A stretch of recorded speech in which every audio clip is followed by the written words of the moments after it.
Florian, 20 ans, est barman à Paris, un métier qu'il apprécie. Bonjour. T'es un peu en retard, tu sais. Ouais, un petit peu comme d'habitude, je sais. C'est pas grave, c'est pas grave. C'est pas grave, c'est pas grave. Pour une fois, c'est pas grave. Comme la plupart des garçons de son âge, Florian aime s'amuser, faire des rencontres et se sentir libre. C'est aussi un lieu où voilà, je rencontre des gens et puis vu que c'est un lieu de fête, et ben, même si je suis dans mon travail, bah, je profite. Mais si Florian paraît aussi à l'aise dans sa vie aujourd'hui, cela n'a pas toujours été le cas. Car Florian n'est pas un garçon comme les autres, il est transsexuel. Né dans un corps et avec un prénom de fille, Florian s'est pourtant dès la naissance toujours senti garçon. Marie et Philippe, ses parents, se rappellent.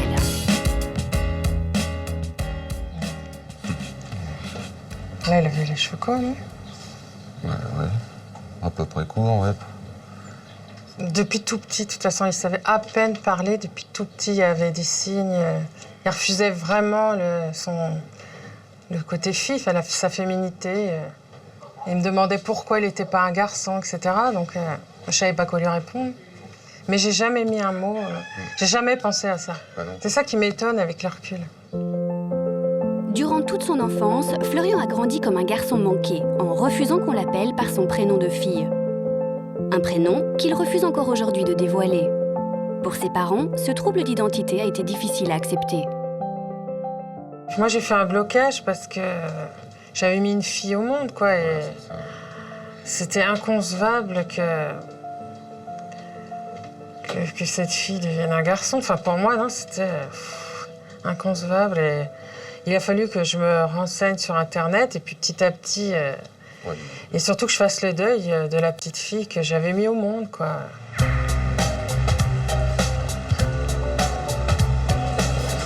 Bonjour.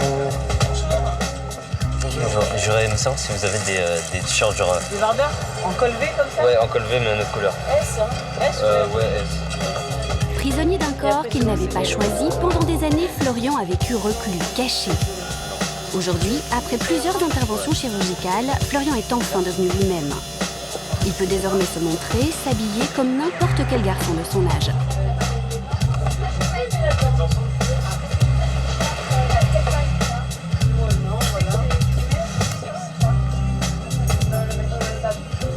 Aujourd'hui, ce qui a changé par rapport à avant, c'est que je peux choisir mes vêtements en fonction de ce que j'aime et pas en fonction de comment je suis censé m'habiller. Et avant, je mettais un t-shirt pour camoufler le bandage, un t-shirt pour camoufler le t-shirt et un truc par-dessus, genre un sweat.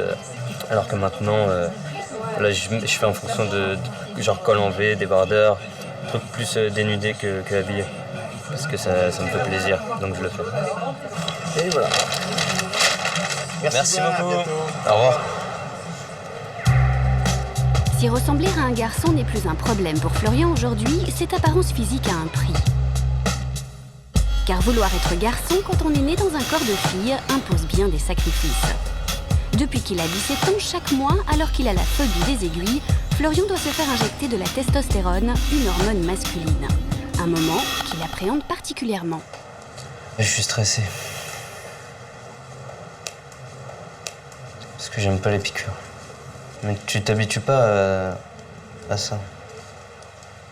C'est un traitement à vie, donc si je l'arrête, c'est mauvais pour la santé.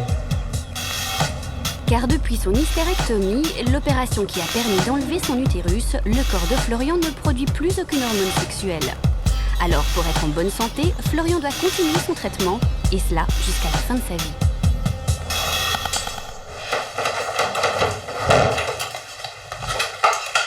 Bien.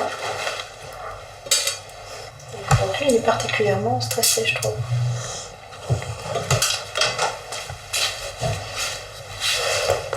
Allez, respire, pense à autre chose. C'est difficile de penser à autre chose, là. Oh. Ça fait mal ou t'as... Non, ça va. Stressé, c'est le stress.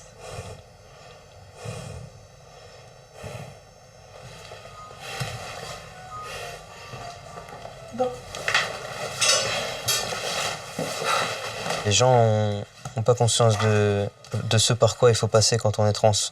C'est difficile de se dire que voilà, je vais avoir une injection tous les 21 jours jusqu'à la fin de ma vie et le moindre oubli ou le moindre truc, ça agit sur mon moral, ça agit sur mon comportement et voilà, j'aime pas la dépendance et surtout voilà, une aiguille, ça fait bizarre. Ouais, ça s'est bien passé. Ouais, maintenant j'ai droit au sourire. C'est bien quand tu as le sourire. Et à chaque fois, après, Florian est dans le même Merci état. beaucoup, en tout cas. Merci. Au revoir, bonne soirée. C'est un coup de fatigue maintenant parce que beaucoup de stress d'un coup, ça me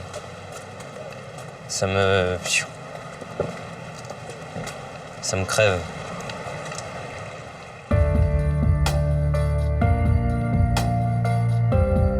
Si Florian est si las, c'est que chaque piqûre le renvoie à son histoire.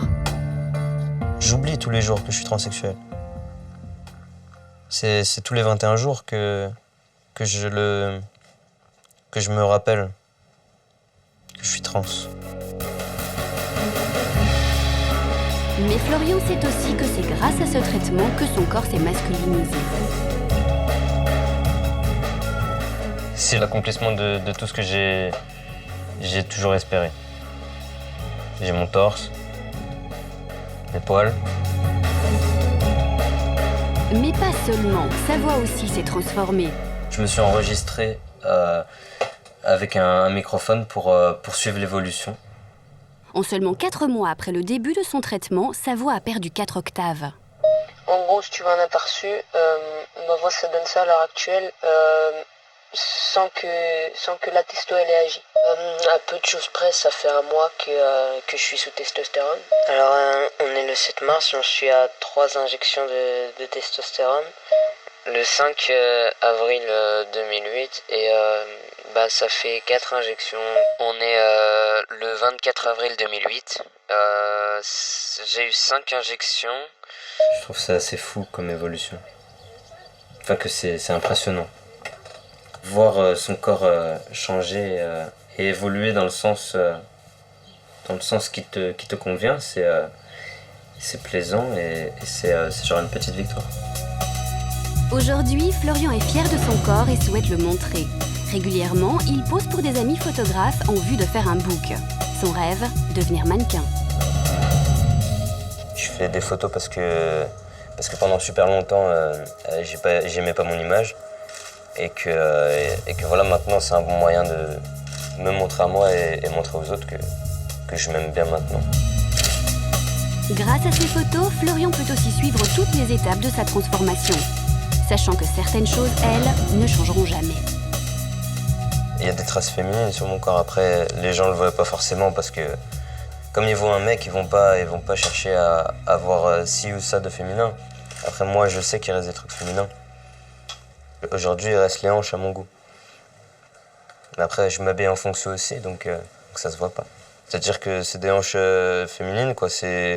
Là, mon corps est fait large, hop, ça rétrécit, et là, hop, ça revient large. Avec des pantalons taille basse, si tu veux, le truc, il s'arrête là. Tu vois, si je le baisse comme ça, il est bloqué par les hanches.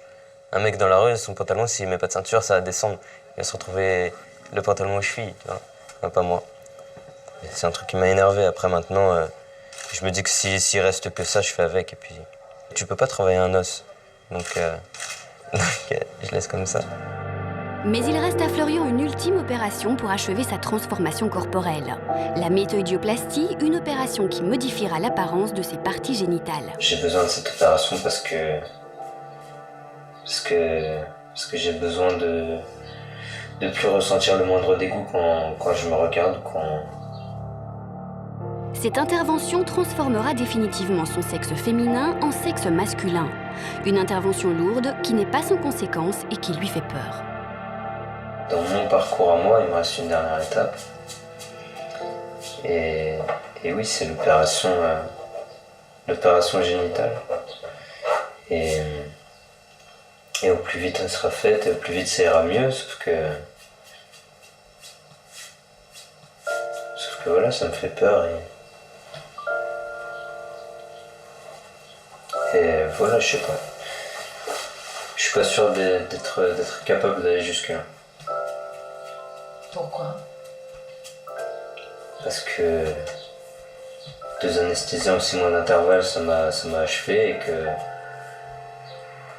Et que là, dans mon esprit, c'est si je dois repasser sur une table de billard, c'est vraiment si c'est vital.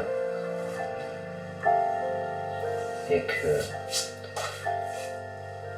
là, je prends conscience que ça devient vital et que voilà, c'est...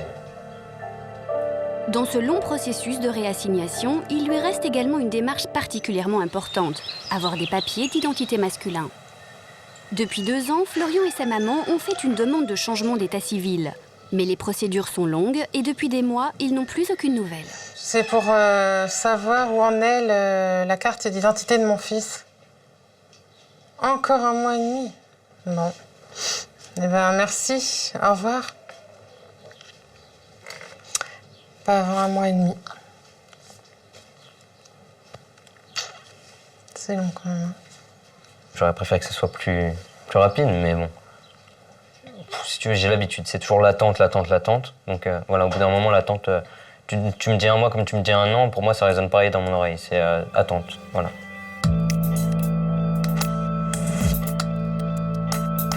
S'il est aussi impatient, c'est que sans ses papiers, Florian sera toujours confronté à des situations gênantes, voire humiliantes.